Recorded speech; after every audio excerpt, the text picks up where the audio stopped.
El día de hoy corresponde trabajar la segunda parte de lo que es el enunciado compuesto.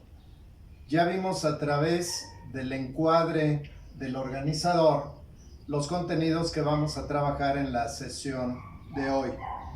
Como enunciado compuesto se va a ubicar dentro de lo que es el enunciado subordinado. El contenido de la sesión es abordar las variantes que tiene este enunciado subordinado, que pueden ser de sustantivo, de adjetivo y de adverbio, y en la parte final haremos mención a la evaluación, cómo vamos a evaluar esta parte tan fundamental dentro de lo que es la estructura de la lengua. Una vez establecidos los contenidos, vamos a partir del concepto subordinación. La palabra subordinado, como recordarán cuando trabajamos la lexicología latina, viene del prefijo sub, que significa que está debajo de, y orden, que nos viene a dar la persona o el elemento que va a depender de. Por lo tanto, cuando abordemos nosotros el enunciado compuesto subordinado, vamos a partir de lo que es su definición, y en las gramáticas castellanas o en la gramática castellana, encontrar la definición del enunciado subordinado es ubicar a un enunciado secundario que representa a un sustantivo, puede representar a un adjetivo, pero también puede representar a un adverbio. Cuando nosotros hablamos del enunciado compuesto, hicimos mención que desde el punto de vista estructural va a estar formado por un enunciado principal o varios enunciados secundarios. Por eso, cuando hicimos mención al enunciado compuesto, mencionamos que todo enunciado compuesto tiene un enunciado principal que establece el sentido y uno o varios secundarios que van a ampliar y van a conformar el contexto. ¿Qué nos quiere decir la definición? Que para poder identificar los enunciados subordinados, nosotros tenemos que partir de que va a ser un enunciado secundario. Y en ese sentido, ese enunciado secundario va a representar a estas tres entidades que ya habíamos mencionado. Puede ser equivalente a un sustantivo, a un adjetivo o a un adverbio. Vamos a ver cómo identificamos estas consideraciones. Vamos a pasar ahora a analizar el enunciado subordinado de sustantivo. Debemos recordar que para que sea un enunciado compuesto, la condición es que tengamos dos o más verbos en forma personal. Vamos a establecer primero esta cuestión y en un segundo momento identificar el enunciado secundario para ver si es equivalente a estas tres estructuras gramaticales que ya he mencionado. Vamos a abordar entonces el enunciado subordinado de sustantivo. Tenemos las dos posibilidades de la enunciación. Nos comunica su triunfo. Si nosotros hacemos el análisis en función de la primera condición del enunciado compuesto, tendremos forzosamente que identificar dos verbos. Y aquí tenemos el verbo comunica, pero en la segunda parte no encontramos ningún verbo, sino que triunfo está representando a un sustantivo. Si a esta estructura de sustantivo yo le agrego un verbo, lo convierto en un enunciado subordinado de sustantivo. Entonces nos va a quedar la enunciación, nos comunica que triunfa, donde los verbos son comunica y triunfa. Hacemos el análisis. ¿Cuál es el enunciado principal? Nos comunica, y el enunciado secundario que triunfa va a representar, en este caso, la entidad de un sustantivo. Entonces, aquí podemos nosotros clasificar que el enunciado compuesto nos comunica que triunfa, es un enunciado compuesto subordinado de sustantivo.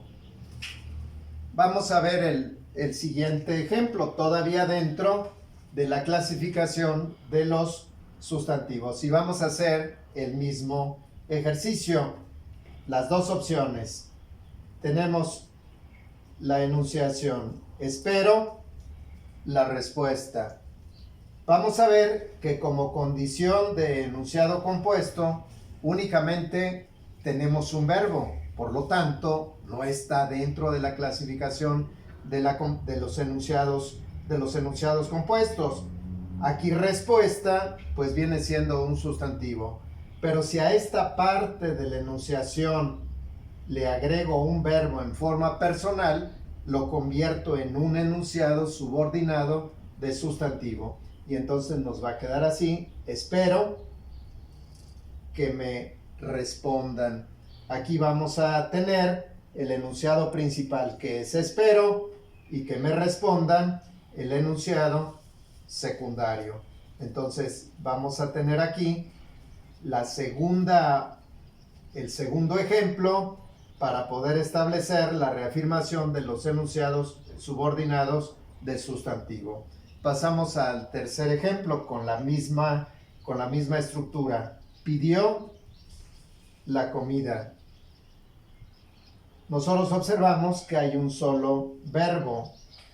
No observamos un verbo en esta segunda parte, por lo tanto es un enunciado simple.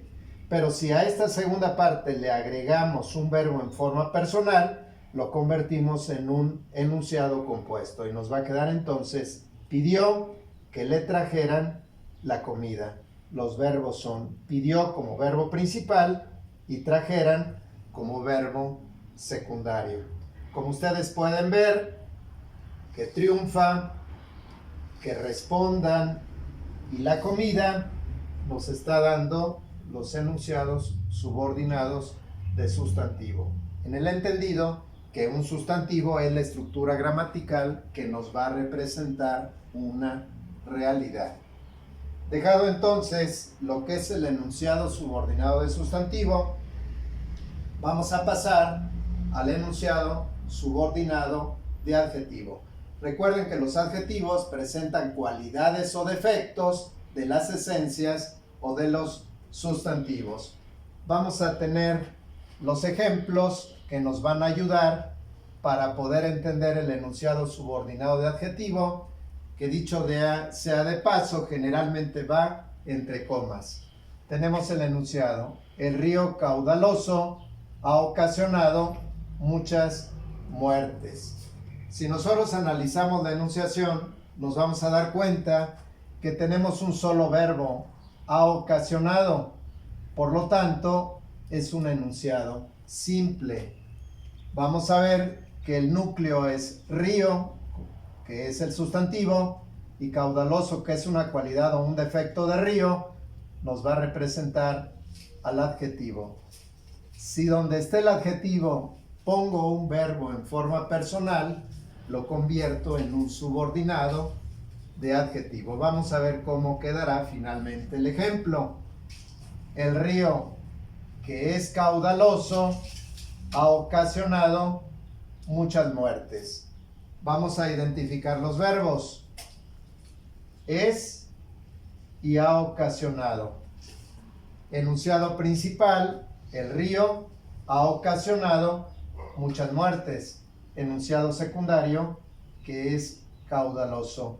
Que es caudaloso nos está representando una cualidad o un defecto de la esencia, que es río. Esta es la explicación para poder entender lo que es el enunciado subordinado de adjetivo. Finalmente vamos a pasar al enunciado subordinado de adverbio. Como ustedes recordarán, los adverbios nos van a presentar circunstancias muy variadas.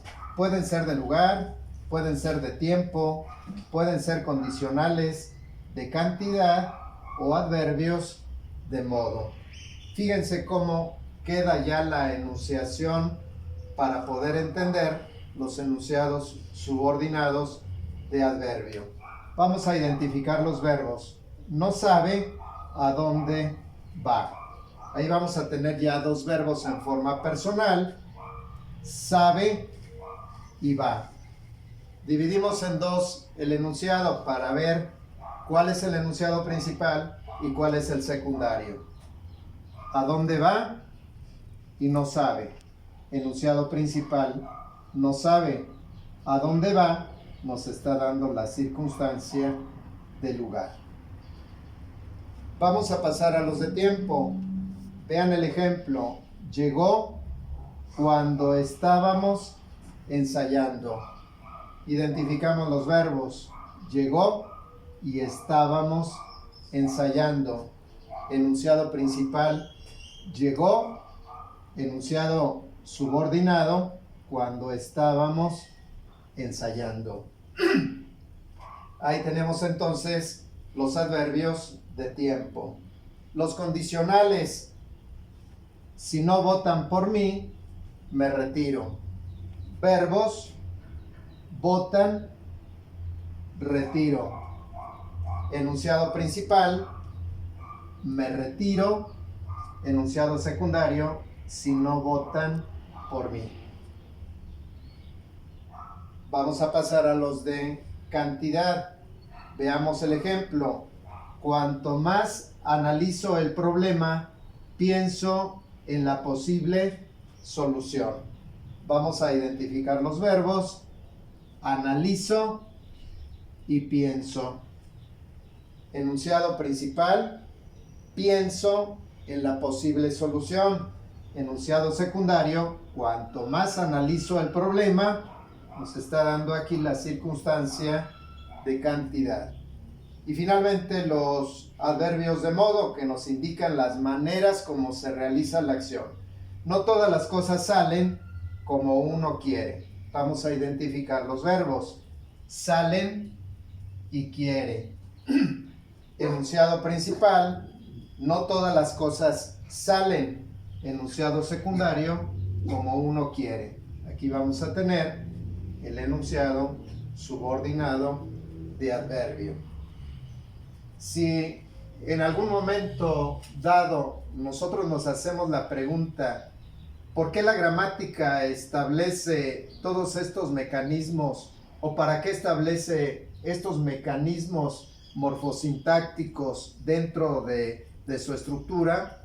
Y la respuesta es que son los instrumentos que se le da al hablante, no para que establezca enunciaciones sencillas, sino para que pueda argumentar, pueda sostener determinados juicios de valor a través de una redacción ya no sencilla, sino una redacción compleja. Con esto quiero cerrar y establecer la postura inicial de que los enunciados compuestos nos presentan estructuras complejas de pensamiento. Espero que la explicación haya sido adecuada para poder entender uno de los grandes mecanismos que nos van a servir para argumentar, para sostener puntos de vista, como son los enunciados compuestos subordinados. Muchas gracias.